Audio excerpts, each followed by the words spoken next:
भारत में एक देश एक आधार कार्ड के बाद अब बारी है एक चार्जर की। जी हाँ दोस्तों, भारत सरकार ने भारत में इस्तेमाल होने वाले 1500 के लगभग चार्जरों को बंद कर दिया है। बस एक चार्जर ऐसा है जो कि अब यूज होगा, फिर चाहे वो कितनी भी बड़ी कंपनी क्यों ना हो, चाहे सैमसंग हो या फिर एप्पल हो, इन सभी को अपने फोन के लिए गवर्नमेंट के द्वारा दिया गया यूनिवर्सल चार्जर का पोर्ट बनाना होगा। पर आखिर ये है कौन सा चार्जिंग पोर्ट और आखिर ऐसा हो क्यों रहा है, आइए जानते हैं इस वीडियो की मदद से। तो दोस्तों, आपने Xiaomi के Note 12 के बारे में तो सुना ही होगा। ये आता है एक 210 वॉट के चार्जर के साथ, मतलब कि ये फोन 9 मिनट में फुल चार्ज कर देगा हमारे फोन को। तो क्या ये फोन फ्यूचर में हमारे फोन को 9 मिनट में फुल चार्ज कर पाएगा? क्या लगता है आपको? खैर, आपको बता दूं कि इसका उत्तर है नहीं, क्योंकि Xiaomi तो इंडिया की लिस्ट में लास्ट है, जबकि भारत के अंदर वन साइज फिट चार्जर है, जिसे हम जानते हैं USB Type-C चार्जर के नाम से। तो दोस्तों, ये जानने के लिए पहले हमें जानना होगा कि इंडिया ने कैसे बड़े ही शानदार तरीके से मोबाइल फोन कंपनी के बड़े बड़े स्कैम से डील करने के लिए ये ऐतिहासिक स्टेप चला है। जैसा कि हम सब जानते हैं कि 2020 में एप्पल ने बोला था कि हम अब से चार्जर नहीं भेजेंगे फोन के साथ, क्योंकि इसकी वजह से फोन के बॉक्स का साइज बढ़ जाता है कि काफी एनवायरनमेंट को भी डैमेज करता है। अब ये सुनते ही सैमसंग और Xiaomi जैसी बड़ी कंपनियों ने क्या किया कि ट्विटर पर एप्पल का मजाक उड़ाने लगे। बेसिकली वो एप्पल पर टोन कस रहे थे और उन्होंने ट्विटर पर ट्वीट करते हुए कहा कि कस्टमर को परेशान होने की जरूरत नहीं है, अभी आपको हमारे फोन के साथ चार्जर मिलेंगे। और इंटरेस्टिंग बात तो ये है कि ये सब करके सैमसंग Xiaomi कंपनियों को लग रहा था कि हम एप्पल का जो कस्टमर बेस है उसको तोड़ पाएंगे और इसका असर एप्पल के कस्टमर पर होगा। पर हुआ जस्ट इसका उल्टा। इसके बाद एप्पल की सेल बढ़ती गई और एप्पल इसके बाद नए नए मॉडल्स भी निकालता गया, वो भी बिना चार्जर के। बेसिकली एप्पल ने अपने कस्टमरों से अच्छी तरीके से कम्युनिकेट किया और उनको समझाया कि इससे एनवायरनमेंट को डैमेज हो रहा है, तो उसके लिए चार्जर निकालना इज अ गुड ऑप्शन। अगर आप इस पर थोड़ा सा भी गौर देंगे तो टेक कंपनियां ऐसी छोटी छोटी प्रॉब्लम क्रिएट करती रहती है और इसके बाद इसी प्रॉब्लम का सॉल्यूशन भी हमको भेजती है अपना न्यू प्रोडक्ट को लॉन्च करके। और एप्पल की बात करी जाए तो एप्पल तो इसमें बहुत स्मार्ट है। अब देखा जाए तो जब एप्पल ने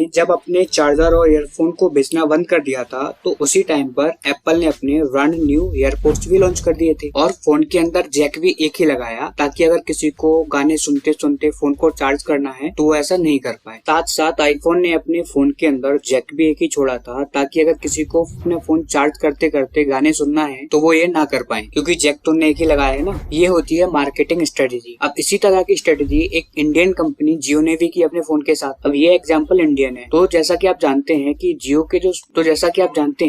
के जो फोन आते हैं वो बिना जियो की सिम के ऑपरेट नहीं होते, मतलब कि उसके अंदर कोई भी दूसरी सिम काम ही नहीं करेगी, उसके अंदर एयरटेल आइडिया कोई भी सिम काम ही नहीं करेगी। अब मान लो कि आपका फोन डुअल स्लॉट वाला है और आपको मोबाइल डाटा यूज करना है, तो उसके लिए भी आपको डुअल जियो के सिम ही लगाने पड़ेंगे। बेसिकली मोटा भाई का दिमाग है, देख लो। ये ब्रांड करते ही कुछ ऐसा है, कंडीशन ही ऐसी क्रिएट करेंगे कि आपको कुछ भी करके इनका ही प्रोडक्ट यूज करना पड़ेगा। कंडीशन ही ऐसी बना देंगे कि आपको मजबूरन सिर्फ और सिर्फ इनके ही प्रोडक्ट का यूज करना पड़ेगा। चलो बैक टू चार्जर। तो चार्जर के केस में कंपनियां नॉक ऑन इफेक्ट क्रिएट करती हैं। तो देखो, कंपनियां हमें ये बताती हैं कि कोई इंसान अगर न्यू फोन खरीदेगा तो उसके लिए वो अपना ओल्ड चार्जर यूज कर सकता है, उसके लिए न्यू चार्जर की जरूरत क्या है। बट एक्चुअली ऐसा होता नहीं है, होता जस्ट इसका उल्टा है। अक्सर पुराने चार्जर में ग्रेजुअली डैमेज होना स्टार्ट हो जाता है, या परफॉर्मेंस स्लो हो जाती है, स्लो स्पीड ETC, या सिंपली हम ऐसा भी कह सकते हैं कि परफॉर्मेंस खराब हो रही है। और हम लोग यानी कि कस्टमर भी यही सोचते हैं, और इसीलिए अब 65,000 रुपए के आईफोन 13 के साथ 2,000 रुपए का चार्जर और 1,800 रुपए की USB Type-C आप खरीद ही लोगे। टैक्सेस और चार्जर को मिलाकर मिनिमम ये आईफोन पड़ता है 70,000 रुपए का। और ऐसे में अगर आपके पास एक एंड्रॉइड फोन है,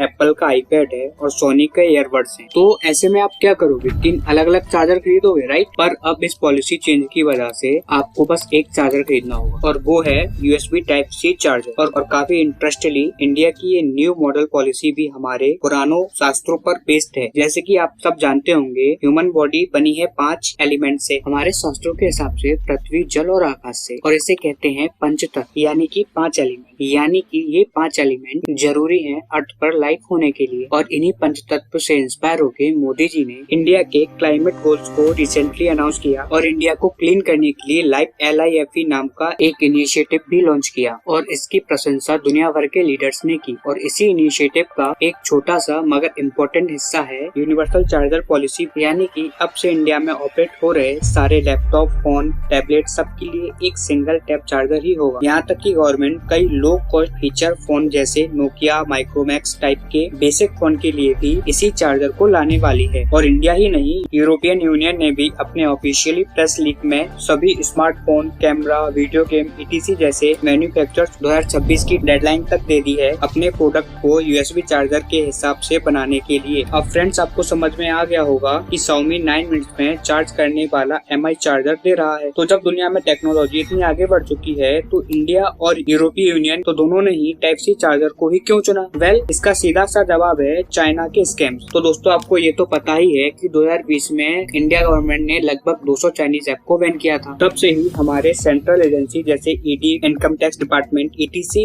ये सब दूसरे चाइनीज ऐप पर और भी ज्यादा इन्वेस्टिगेशन करने लगे। पर जो हमें नहीं पता वो ये है कि सेंट्रल एजेंसीज ने चाइनीज गवर्नमेंट और चाइनीज कंपनी के बीच एक बहुत बड़े नेक्सस को रंगे हाथों पकड़ा। हाल ही में ED ने Xiaomi इंडिया के बैंक अकाउंट के सीज करने के बाद कंपनी के global vice president Manu Kumar Jain को समन किया था। इनके प्राइमरी इन्वेस्टिगेशन से पता चला कि कंपनी 2015 से लेकर अब तक 5,500 करोड़ रुपए अब तक रॉयल्टी के तौर पर चाइना भेज चुकी है। और जो नॉर्मल कमाई करके कंपनी भेज रही है वो अलग। दरअसल ऐसा होता ही नहीं था। ये कंपनी इंडिया में मैन्युफैक्चरर्स के साथ डील करती थी, but on the other hand यही Xiaomi इंडिया टैक्सेस से बचने के लिए अपने अकाउंट बुक में लॉस दिखाती थी। और Xiaomi ही नहीं, ये तरीका Vivo भी यूज करता है। और Vivo ने तो 2 दर्जन तक सेल कंपनियां यानी कि नकली सेल कंपनियां खोल रखी हैं, जिसके थ्रू वो लास्ट 4 साल में 60,000 करोड़ रुपए तक चाइना भेज चुका है इंडिया से चुरा कर। इनफैक्ट ऐसा ही कुछ चाइना ने अफ्रीका में भी किया है, जब उसने अपनी एक tech company spy company Huawei की मदद से अफ्रीकन यूनियन के हेडक्वार्टर जैसे इतने सेंसिटिव कॉन्फिडेंशियल बिल्डिंग के इनसाइड फुटेजेस और इन्फॉर्मेशन हासिल करी। एक और न्यूज में दोबारा अफ्रीकन यूनियन के हेडक्वार्टर जैसी इम्पोर्टेंट लोकेशन पर एक आदमी पकड़ा गया जो कि बिल्डिंग के सर्वर्स को चाइना से कनेक्ट कर रहा था। ये सब अफ्रीका में हो कैसे रहा है? एक्चुअली चाइना ने अफ्रीका में 180 से ज्यादा गवर्नमेंट बिल्डिंग बनाई है। और सोने पे सुहागा तो ये है कि इस अफ्रीकन महाद्वीप का पूरा 4G नेटवर्क सिस्टम जहां 70 से 75% मार्केट हुआवे का ही है। तो फिर इन सारे स्कैम्स को देखकर गवर्नमेंट ऑफ इंडिया ने एक बहुत ही इम्पोर्टेंट मूव चला चाइनीज कंपनियों से समझो कि 1 हैंड डिस्टेंस बनाने। और इसीलिए इंडिया का ये 1 साइज फिट चार्जर है, एक non Chinese USB Type-C charger. अब नॉन चाइनीज होने के अलावा भी आई नो हमारे पास बहुत सारे ऑप्शन थे, तो फिर Type-C ही क्यों चुना गया? वेल, इसके पीछे भी इंडियन गवर्नमेंट ने काफी सोच समझकर मूव लिया है। तो सबसे पहला रीजन तो है इसकी पॉपुलैरिटी। लगभग 90 to 98% एंड्रॉइड फोन Type-C का ही यूज करते हैं। और यही रीजन है कि इसकी कीमत भी एप्पल चार्जर के आधे से भी कम होती है। और दूसरा रीजन है एफिशिएंसी यानी कि योग्यता। तो ये तो आप जानते ही होंगे कि USB Type-C की मदद से हम पावर ही नहीं बल्कि 10 Gbps की स्पीड से डाटा भी ट्रांसफर किया जा सकता है। और अब USB वीडियो सिग्नल को भी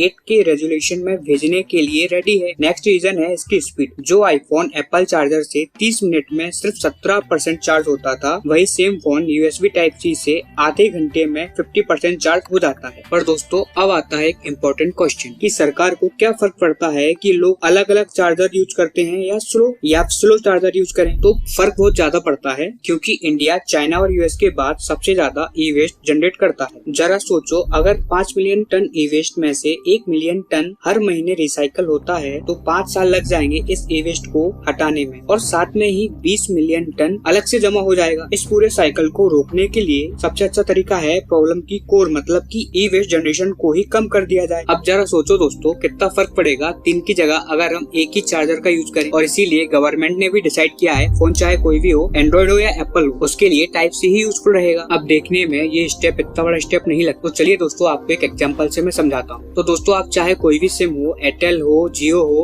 उसको रिचार्ज तो करते ही होंगे। उसका रिचार्ज हम हर महीने करते हैं या हर 3 महीने में करते हैं, हर 2 महीने में करते हैं। लेकिन आपने नोटिस किया होगा कि उसके रिचार्ज में हमको या 28 दिन की या 56 दिन का या 84 दिन का ही रिचार्ज मिलता है, और ये डायरेक्ट 30 दिन, 60 दिन या फिर 90 दिन क्यों नहीं हो? तो दोस्तों, ये कंपनियां क्या करती है कि ऐसे 2-2 दिन बचा के ना हमसे 1 महीने का रिचार्ज एक्स्ट्रा करवा ले, और ऐसे ही हम साल में 12 की जगह 13 बार रिचार्ज करते हैं। तो ये एक एग्जांपल है। और ऐसे ही अगर हम 3 चार्जर की जगह 1 चार्जर का यूज करेंगे तो इससे भी हमें फ्यूचर में जाके बहुत ज्यादा इफेक्ट दिखेगा। उम्मीद है आपको ये वीडियो अच्छी लगी, पर जाते जाते आपसे एक क्वेश्चन है, इसका आंसर आप कमेंट में जरूर करना। जैसा कि हमने इस वीडियो में टाइप सी के बारे में जाना, तो दोस्तों बताइए जरा टाइप सी जो कि आज के टाइम पर इतनी पॉपुलर हो चुकी है, उसका इन्वेंशन किसने किया? और अगर आपको इसका आंसर पता है तो कमेंट करके मुझे भी बताइए। तब तक के लिए नमस्ते, मिलते हैं अगली वीडियो। जब